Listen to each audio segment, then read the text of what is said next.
जम्मू कश्मीर में ओमिक्रॉन के चौथे मामले की हुई पुष्टि। भाड़ी ब्राह्मणा के ढोलिया इलाके का शख्स हुआ संक्रमित। प्रशासन ने इलाका सील कर चलाई टेस्टिंग प्रक्रिया।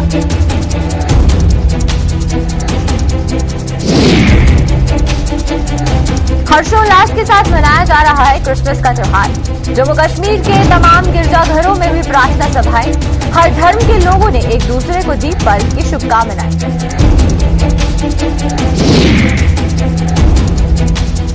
साउथ कश्मीर में सुरक्षा बलों को मिली एक और सफलता। शोपियां मुठभेड़ में मारे लश्कर ताइबा के 2 आतंकी। मौके से हथियार भी हुए बरामद।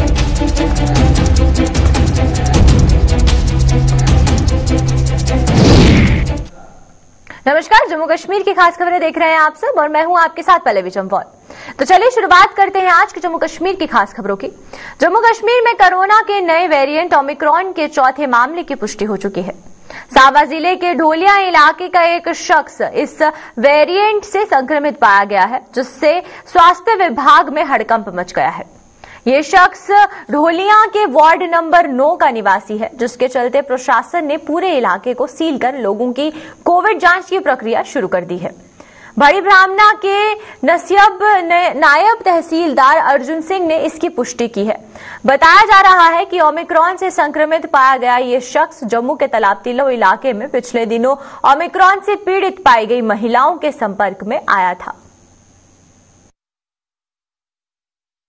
अभी कल ही रात को जो जहां का एक बंदा है, लोकल है, वो वार्ड नंबर 9 ढोलिया में वो ओमिक्रॉन का केस जो है जहां आया है वो उसको ट्रेस किया गया और उस बंदे को हमने ट्रेस करके और जो भी हमारे कोविड के रूल हैं उनको फॉलो करते हुए जो हमने ये वाला जो गली है उसको सीज कर दिया है और कंट्रैक्ट ट्रेसिंग जो है वो शुरू है। सैंपलिंग जो है 50+ जो है जहां के सैंपल लिए गए हैं।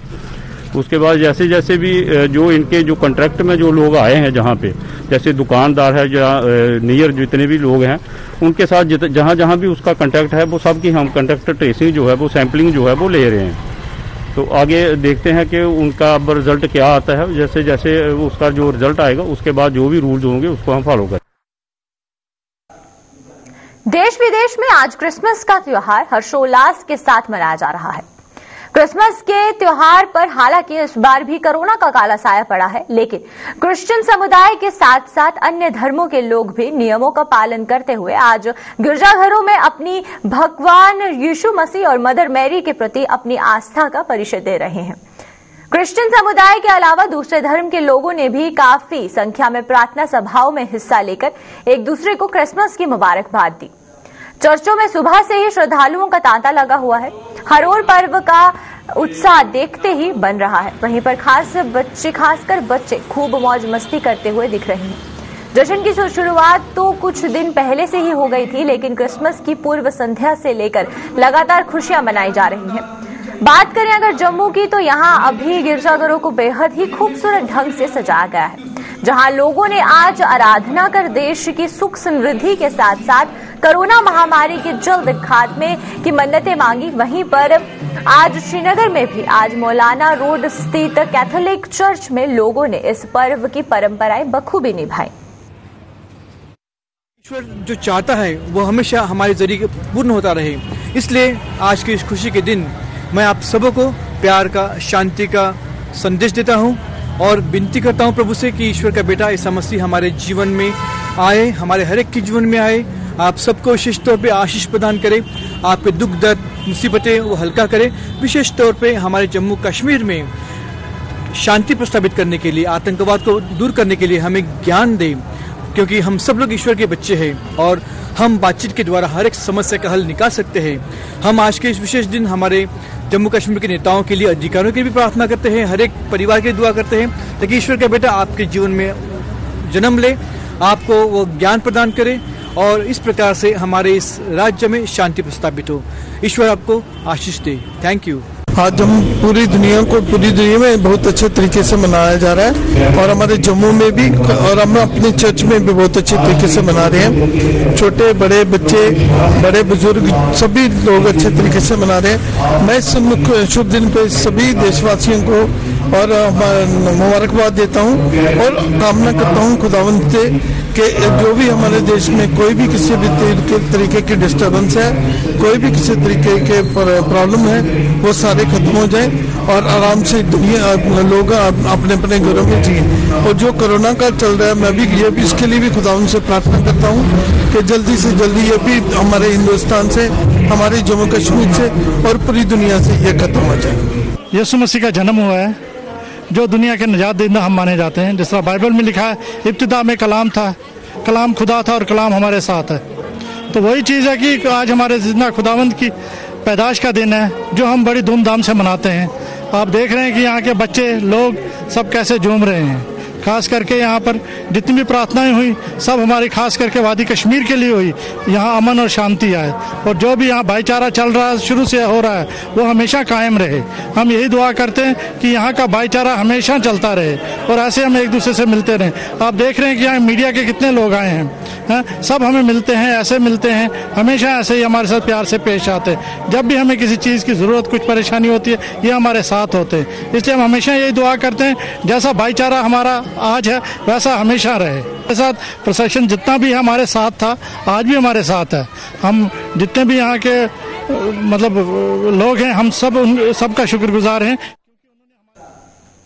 साउथ कश्मीर के जिला शोपियां में आज हुई मुठभेड़ में सुरक्षा बलों ने 2 आतंकियों को मार गिराया।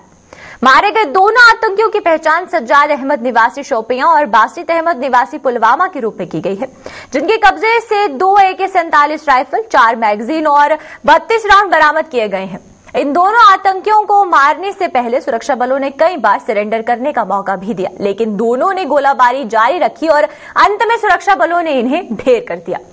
पुलिस से मिली जानकारी के अनुसार तड़के आज सुबह शोपियां के चौगाम इलाके में कुछ आतंकियों के देखे जाने की सूचना मिली थी। सूचना के तुरंत बाद ही SOG के जवान सेना के 44 RR बटालियन के साथ मौके पर पहुंचे और तलाशी अभियान शुरू कर दिया। वहीं इलाके में छिपे आतंकियों ने जब सुरक्षा बलों को अपने नजदीक आते देखा तो उन्होंने उन पर गोलियां बरसाना शुरू कर दी। गोलीबारी का सहारा लेते हुए आतंकियों ने फरार होने की कोशिश की, परंतु सुरक्षा बलों ने पहले ही पूरे इलाके की घेराबंदी कर रखी थी। जवाबी कार्यवाही से पहले ही सुरक्षा बलों ने कई बार दोनों आतंकियों को हथियार डालने के लिए कहा, परंतु हर अपील पर उन्होंने गोलाबारी जारी रखी। सुरक्षा बलों ने आसपास रहने वाले लोगों की सुरक्षा को यकीनी बनाने के बाद बड़े हथियारों का इस्तेमाल करते हुए दोनों आतंकियों को वहीं ढेर कर दिया। आपको बता दें कि दक्षिण कश्मीर के ही जिला अनंतनाग और कुलगाम में एक साल में भाजपा के 5 कार्यकर्ताओं और 1 पुलिस इंस्पेक्टर की हत्या में शामिल हिजबुल मुजाहिदीन के कुख्यात आतंकी सज्जाद अहमद सहेह को भी सुरक्षा बलों ने शुक्रवार को मुठभेड़ में मार गिराया था।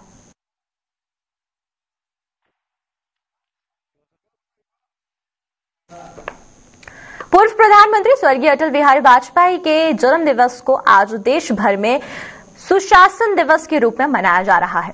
सुशासन दिवस पर भारतीय जनता पार्टी की प्रदेश इकाई ने पार्टी के जम्मू मुख्यालय में आयोजित एक कार्यक्रम के दौरान स्वर्गीय अटल बिहारी वाजपेयी को भावभीनी श्रद्धांजलि दी और उनके जीवन से प्रेरणा लेकर राष्ट्र व समाज की सेवा करने का प्रण लिया। भाजपा के प्रदेश अध्यक्ष रविंद्र रैना की अगुवाई में आयोजित इस कार्यक्रम में पार्टी के प्रदेश इकाई के कई अन्य नेता व कार्यकर्ता भी मौजूद थे।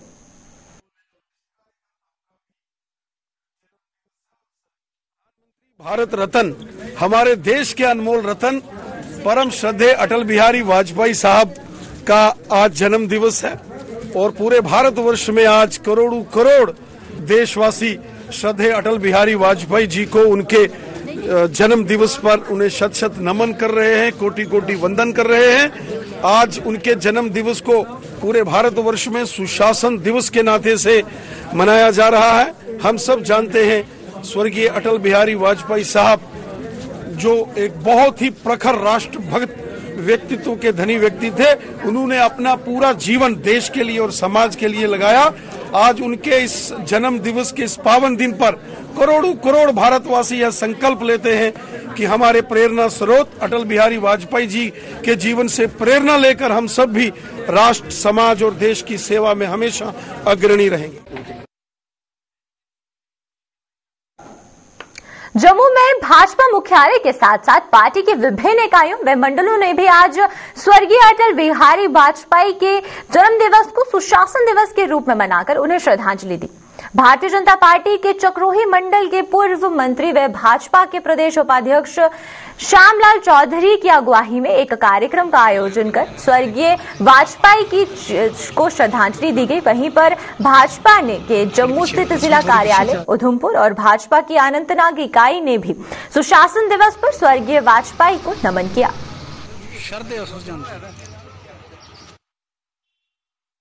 अपने कार्यकाल में गठबंधन की सरकार चलाते हुए 6 साल के कार्यकाल में सुशासन का काम किया और इतने ज़्यादा काम किया जो 70 साल में नहीं हुआ।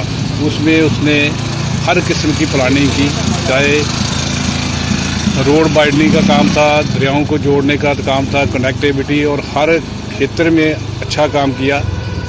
और पिछली सरकारों ने जो नहीं किया उसको करके दिखाया और गरीब लोगों के लिए काम किया।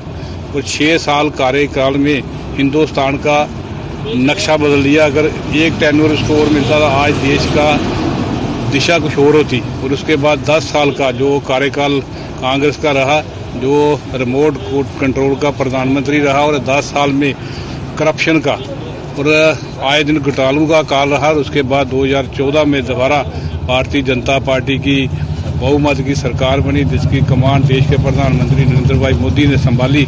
और आज 7 साल होने के बाद देश का दशा बदल के रख दी।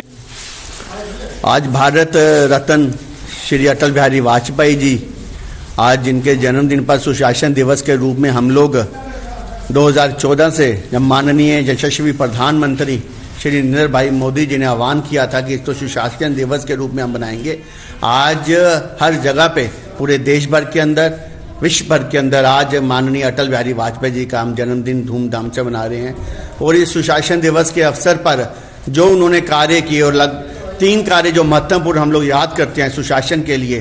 पहला, करगिल पे विजय हासिल की। दूसरा, उन्होंने पोखरान का विस्फोट किया। तीसरा, उन्होंने सर्व शिक्षा अभियान, और उसके साथ उन्होंने सड़क ग्राम योजना और वह जो राजमार्ग बन रहे हैं उनको धरातल पे लाया।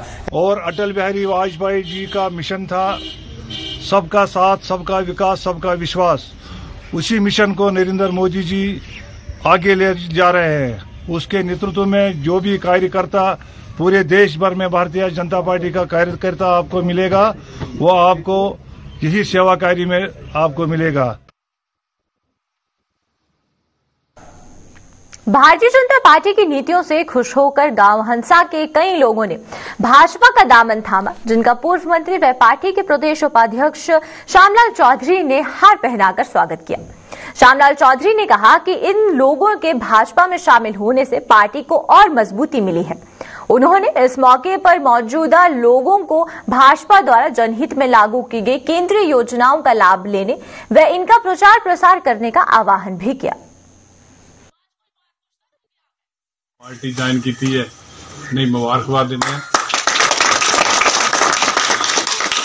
चले जी अपने हूं भी अपने किसी वजह चलो थोड़ा जिस तरह साढ़े लंबड़दार साहब ने दसिया कोई आगे कमी पेशी रही उसी दूर करके अज फिर अपनी जगह वापस आए ने। मैं तो कहा अभी सारे एक फर्ज बनता है, अज मौका है कि भारतीय जनता पार्टी की मजबूत करना। अगर देश के हालात दिखे जान, अपने जम्मू कश्मीर के हालात दिखे जान, अज सारा सारिया का एक फर्ज बनता है कि जिस तरह के ये हालात ने अगर अं इकट्ठे होके नहीं चले तो सारी रियासत भी जी बिखर सकती है, नुकसान हो सकता है, और देश भी नुकसान हो सकता है। एनएचपीसी की उधमपुर किश्तवाड़ 132 केवी ट्रांसमिशन लाइन में खराबी आने से किश्तवाड़ में बिजली फिर से गुल हो गई है। बिजली गुल होने से सर्दी के इस मौसम में पहले ही दिक्कतें झेल रहे लोगों की परेशानियां और बढ़ गई हैं। दिसंबर के महीने में इस लाइन में तीसरी बार खराबी आ चुकी है और इस साल करीबन 46 बार ऐसा हो चुका है। एनएचपीसी लाइन से हमें यहाँ बिजली मिलती है। स्टेट की एक अपनी लाइन भी है वो आधा उस पर काम इन्होंने किया है। पहले वो लाइन चल रही थी, उसकी जो तारे वगैरह है वो इन्होंने गायब कर दी है, उस पर काम नहीं ये कर रहे हैं। तो लिहाजा हमारी गवर्नर इंतजामिया से अपील है, उनसे गुजारिश है कि अगर एनएचपीसी लाइन कभी फॉल्ट होती है तो स्टेट की जो अपनी लाइन है कम से कम उसको वो रेस्टोर करे, उसको ठीक करे, ताकि लोगों को परेशानियों का सामना न करना पड़े। ये अभी बर्फबारी नहीं हुई है, अगर बर्फबारी ज्यादा होगी, बारिशें ज्यादा होंगी तो उसका मतलब किश्तवाड़ हमेशा अंधेरे में ही रहेगा। हमारे ही टावर जो हमें वहां से बिजली सप्लाई होती है हमारी चुनाव वैली को, आए दिन किश्तवाड़ को ही ये देखने को क्यों मिल रहा है, बाकी जगहों को नहीं। एनएचपीसी की बात यहाँ हर आदमी करता है, जबकि एनएचपीसी को हम पैसा नहीं देते हैं, हम पीडीडी वालों को पैसा देते हैं। हमें पीडीडी वालों को पूछना चाहिए कि ये आए रोज हमारे साथ ये मसला मसाइल क्या होते हैं, किराया वो हमसे वसूल करते हैं। गवर्नमेंट दावा करती है कि हमने आपको लिए एक स्पेशल लाइन दी है, मगर अभी तक वो 10 साल से हम सुन रहे हैं वो लाइन कहीं हमें दिखी नहीं। वो कब पहुंचेगी, किस सदी में पहुंचेगी, वो हम हर जिले के सरकारी स्कूलों के बच्चों को शिक्षा विभाग द्वारा करवाई जा रही ट्रैकिंग की एक कड़ी के तहत जम्मू के सतवारी कैंट स्थित मिडिल स्कूल के बच्चों को आज ट्रैकिंग पर भेजा गया। स्कूल के 125 बच्चों को युवा मामलों व खेल विभाग के डायरेक्टर गंजफर अली ने रियासी के लिए रवाना किया। इस टूर के दौरान इन बच्चों को रियासी के ऐतिहासिक व साथ ही साथ अन्य स्थलों की जानकारी भी दी जाएगी। हमारा जो प्रोग्राम था पूरे जम्मू डिवीजन में या कश्मीर डिवीजन में, इसमें ट्रैकिंग अब भूल गए थे, डिपार्टमेंट भूल गया था, लेकिन इस साल से हमने ट्रैकिंग शुरू किया। हर जिले से यानी हर जोन से ट्रैकिंग के लिए बच्चे जा रहे हैं और बहुत ही खुश जा रहे हैं। यहाँ से भी आपने देखा होगा 125 बच्चे जा रहे हैं रियासी से पहले कहीं पे, तो वो ट्रैकिंग जो वहाँ पे रूट है वो पहले इन्होंने देखा हुआ है।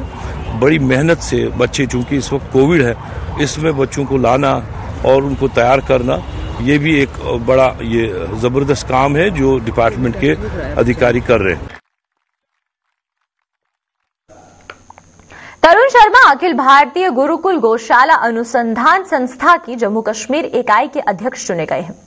जम्मू में आज आयोजित एक कार्यक्रम के दौरान संस्था के प्रदेश प्रभारी प्रदीप सिंह ने उन्हें ये जिम्मेदारी सौंपी और उम्मीद जताई है कि वे इसका निर्वाह पूरी निष्ठा व ईमानदारी के साथ करेंगे। वहीं तरुण शर्मा ने बताया कि जम्मू कश्मीर में गो तस्करी पर नकेल कसने उनके और उनके साथियों की प्राथमिकता रहेगी।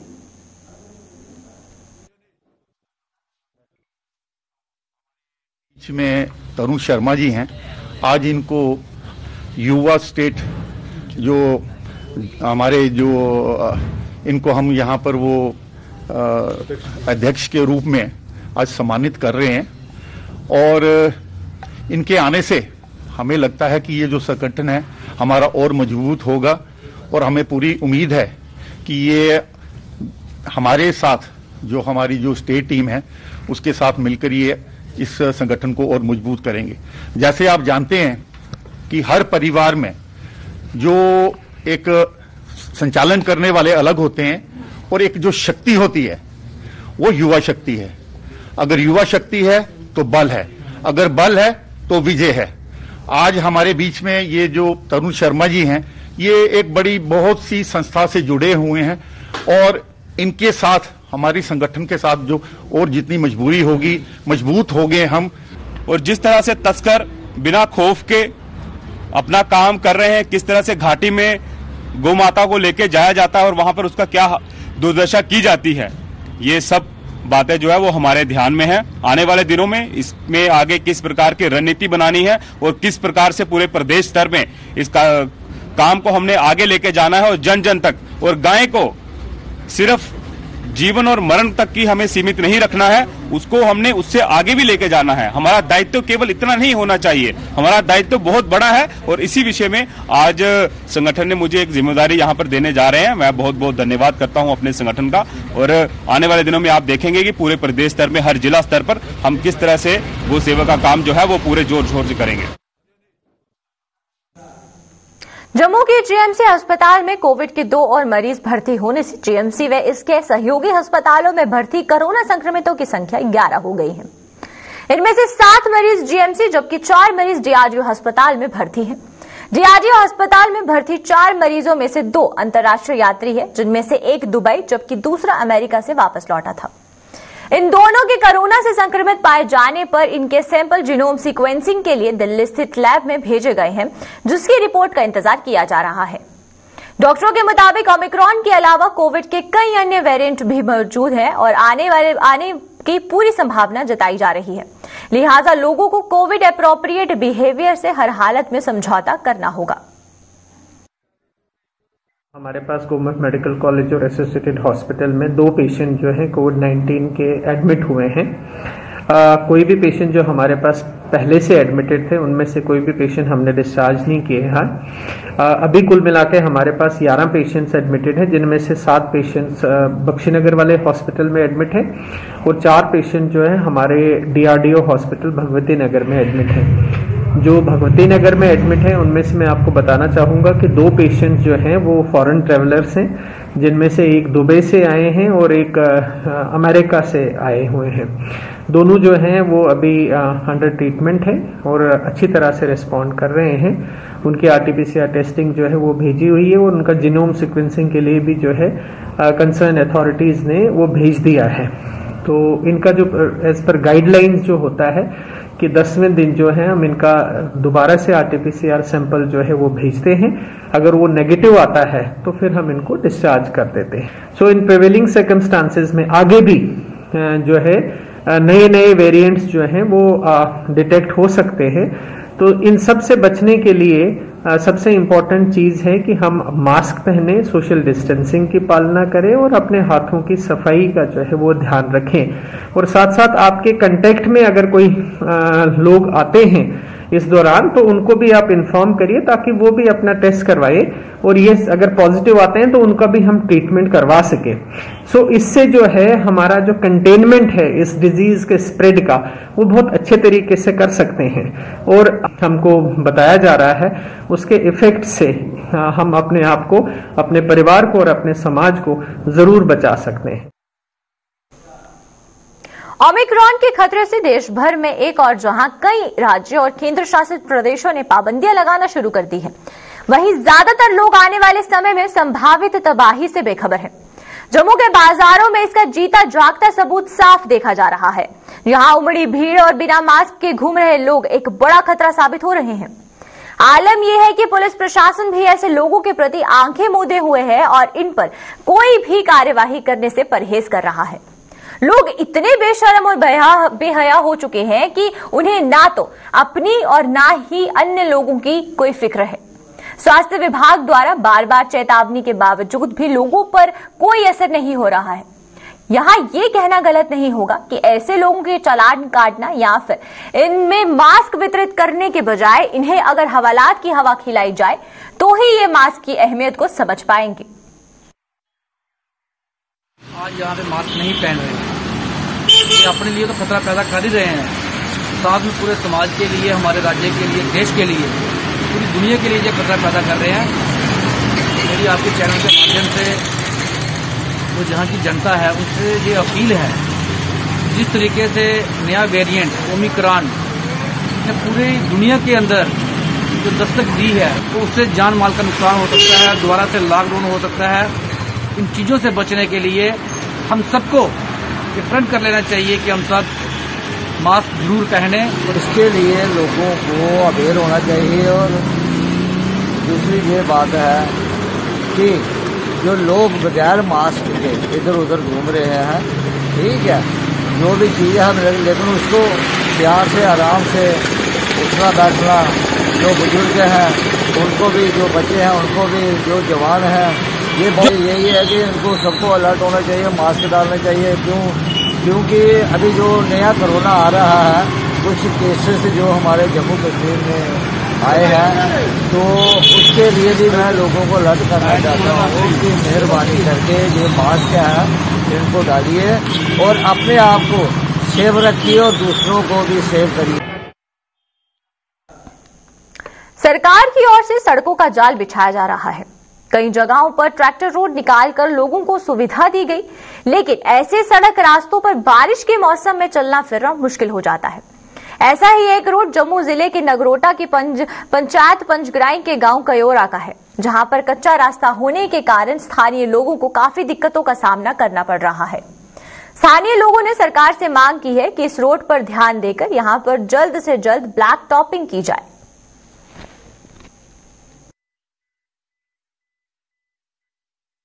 सुभाष थापा, मैं पंजग्राई पंचायत का रहने वाला हूं और मैं एलजी गवर्नमेंट से प्रार्थना करता हूं कि जो पंजग्राई पंचायत का जो क्वारा रोड है वो नेशनल हाईवे के बिल्कुल साथ लगता है और मैं उनसे रिक्वेस्ट करता हूं कि उसको जल्द से जल्द तैयार किया जाए, क्योंकि जब कोई बीमार हो जाता है या कुछ होता है तो हमें वहां से चारपाई पर उठा के लाना पड़ता है। इसलिए हमेे बहुत मुश्किलात, जब कोई बारिश वगैरह होती है या कुछ होता है तो वहां चलना बहुत मुश्किल हो जाता है। इसलिए हम गवर्नमेंट से अपील करते हैं कि उसको जल्द से जल्द तैयार किया जाए। हम गवर्नमेंट का ये भी शुक्रिया अदा करते हैं कि उन्होंने जो कच्चा रोड निकाला है वो उसका भी थैंक्सफुल है, पर हम ये भी उसके साथ ही वो करते हैं कि उसको जल्द से जल्द लुक जो है वो डाली जाए और ताकि लोगों को जो है सहूलियत और जो मुश्किलात का सामना करना पड़ रहा है वो ना करना पड़े। तो मुसलमान बहुत एकता के साथ हम रहते हैं और वहाँ कोई ऐसी कोई प्रॉब्लम नहीं है, बहुत आबादी है, उस आबादी को बेनिफिट देने के लिए तो किया पंचायत नगरोटा में एक बार पंजग्राई का जो से कुआरा को रोड जाता है जिसकी बहुत ही बुरी और खस्ता हालत है।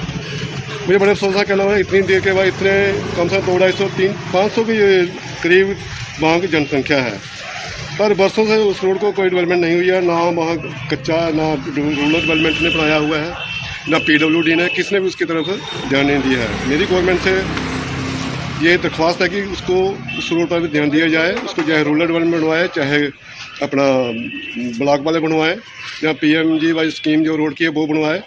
तो मुझे अपील है कि मैं जल्द से जल्द उस रोड को बनाएं, क्योंकि बरसात के दिनों में उसकी हालत और भी ज़्यादा खराब हो जाती है।